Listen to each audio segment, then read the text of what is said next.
Wallahi dahsyat, amalan ini wallahi dahsyat, manfaatnya banyak untuk menyembuh penyakit, menabulkan hajat, memudahkan urusan, dan tidak pernah saya sampaikan amalan ini, semua alhamdulillah berhasil mendapatkan hajatnya. Allahu Rabbi wal Islam dini wa Muhammadan Rasulullah wa yaqini. Oleh karena itu saya kasih satu amalan, insyaallah mudah-mudahan bermanfaat. Sedekah subuh. Sedekah subuh, kenapa saya berkata sedekah subuh? Bukan berarti tidak boleh sedekah di waktu yang lain.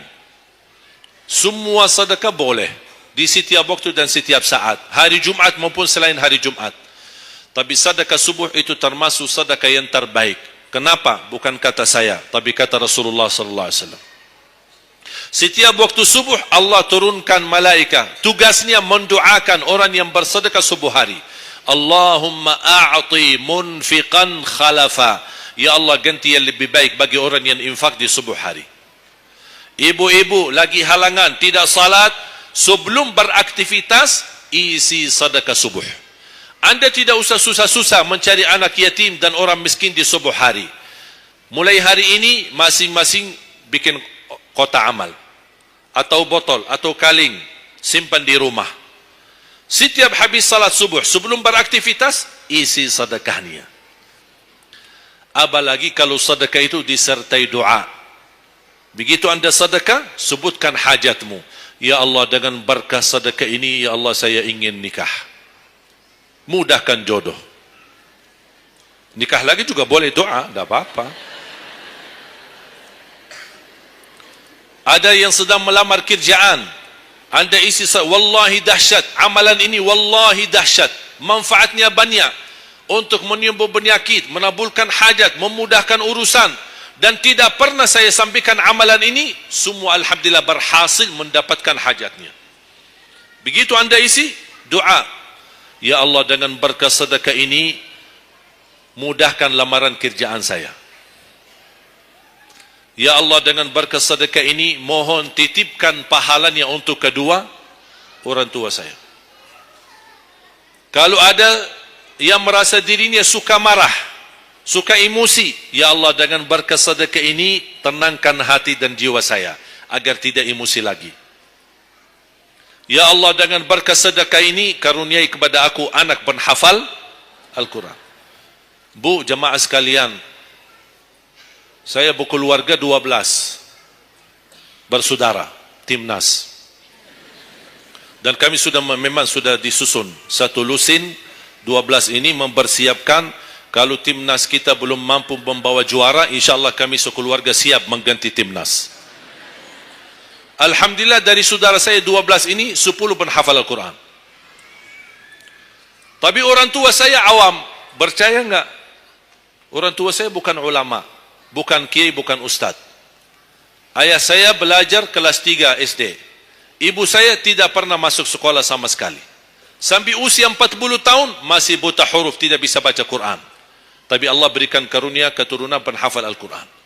Berkat apa? Salat mereka dan sedekah mereka, termasuk doa. Itu perjuangan mereka. Alhamdulillah sekarang ayah saya, ibu saya penghafal Al-Quran, yang jadi gurunya anaknya sendiri. Sekarang di Indonesia saya bawa 5 adik saya dan ditugaskan menjadi imam tarawih. Saya bawa mereka pindah dari Arab kemari. Ada 5. Yang perempuan sudah dinikahkan sama orang Indonesia, orang Jakarta. Dan saya dorong adik saya yang perempuan untuk menghafalkan suaminya biar jadi penghafal Quran. Yang 4 laki-laki, ada yang 2 bawa istrinya masing-masing dari Arab, yang 2 lagi saya nikahkan di Indonesia sama orang Indonesia. Ada 1 sama orang Sunda, 1 sama orang Lombok. Jangan khawatir Bu, masih ada lagi. Bahkan saya dorong adik-adik saya semua wajib nikah 4. Masing-masing 4 istri. Kenapa? Supaya banyak keturunan. Kalau bisa setiap 1 istri 12, 1 lusin. Masya Allah, luar biasa. Mengapa? Karena kita punya perjuangan yang masih panjang. Cita-cita saya mencetak 1 juta penghafal Al-Quran di Indonesia. Ketika saya datangkan adik saya tugaskan sama mereka dan tegas. Kalau kalian datang hanya mau berhiburan, pulang. Kalian di sini untuk bersama-sama memperjuangkan untuk mencetak 1 juta penghafal Al-Quran. Dan alhamdulillah program ini sudah jalan. Dan kita terus memperjuangkan. Dan saya harap semua jamaah insya-Allah berkenan terlibat dalam program ini. Cita-cita saya, semua masjid se-Indonesia insya-Allah diimami imam penghafal Al-Quran 30 juz. Bahkan lebih hebat lagi cita-cita saya. Insya-Allah saya yakin akan terjadi. Insya-Allah di demikian hari, di waktu yang Allah insya-Allah tentukan, insya-Allah presiden kita penghafal Al-Quran. Coba, ya Allah, rasanya enak. Langsung diumumkan di Masjid Istiqlal, khatib dan imam salat Idul Fitri, penghafal Al-Quran 30 juz, Presiden Republik Indonesia. Oh, mantap. Imam salat Idul Adha, Presiden kita. Salat Jumat, khatib dan imam, Presiden kita. Tidak perlu ganti imam. Udah, tidak perlu ganti imam, subhanallah, luar biasa. Coba, saya kagumi ketika membaca dan melihat YouTube-nya Presiden Erdogan, Turki. Walaupun beliau bukan penghafal Al-Quran, tapi murattal bacaannya beliau, Masya Allah. Mana ada sekarang presiden di dunia Islam sebagaimana bacaannya yang benar. Ini sudah saatnya, tapi bukan sekarang ya, nanti maksud saya, sabar dulu. Nanti jadi kacau nanti, semua, sabar dulu. InsyaAllah ada waktunya, InsyaAllah. Mulai dari sekarang kita ayo bersama-sama mempersiapkan untuk kalau anda gagal menjadi penghafal Al-Quran, jangan gagal anakmu, cucumu, generasi yang ini semua. Kita melihat, saya bangga. Kenapa saya semangat untuk mencetak 1 juta penghafal Al-Quran? Itu berkatnya acara Hafiz Indonesia. Nonton kan acara Hafiz Indonesia? Nangis ya? Habis tisu kan? Tahu enggak salah satu karunia Allah untuk Indonesia? Ada teman saya berusaha punya TV di Arab. Beliau ingin membuka dan membuat acara Hafiz Indonesia versi Arab. Tapi gagal. Kenapa? Karena tidak menemukan jumlah yang banyak penghafal Al-Quran di bawah usia 10 tahun. Hanya Indonesia saja. Malaysia kalah, Indonesia saja. Di bawah 10 tahun. Dan sayang sekali memang anda yang nonton acara Hafiz Indonesia, anda nonton acara yang sudah jadi. Tapi anda belum tahu apa yang kami berjuangkan di belakang layar. Sebelum acara Hafiz Indonesia, 4 bulan bekerja keras. Sambil tim turun ke lapangan, ke desa-desa, kampung-kampung, ke pulau-pulau untuk menumpulkan dan mendatangkan, menghadirkan para penghafal Al-Quran. Ketika dibawa di Jakarta, 2 bulan berturut-turut kami didik mereka. Yang awalnya pemalu, awalnya ada yang mohon maaf, kencing di celananya sendiri. Saking tidak berani, takut. Alhamdulillah sekarang menjadi mereka pemberani. Bahkan mereka berlumba-lumba azan subuh. Mereka berlumba-lumba membangunkan sesama saudaranya.